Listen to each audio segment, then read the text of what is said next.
Sir আমি Bangladesh cricket টিমে খেলতে চাই। আপনি কোন পজিশনে খেলেন? আমি স্যার অলরাউন্ডার, স্যার অলরাউন্ডার। বাহ।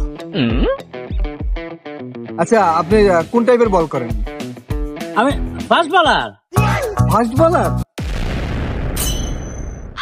বাহ, তাহলে তো আপনার বলের স্পিড অনেক বেশি।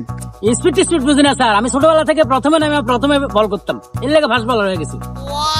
আপনি বল করে রান কেমন দিচ্ছেন? আমি তো জীবনে একটা রানও দিনে স্যার। কি বলেন, একটা রানও দেন নেই? আমি কেমনে রান দিব? কিন্তু অপোজিশন পার্টি যারা, এরা খুবই নির্লজ্জ, বুঝছেন স্যার। পার ওভারে 25-30 রান নিয়ে নিতে খেলা নবী। আচ্ছা, তা আপনি কোন পজিশনে ব্যাট করেন? 7-8 নম্বর স্যার।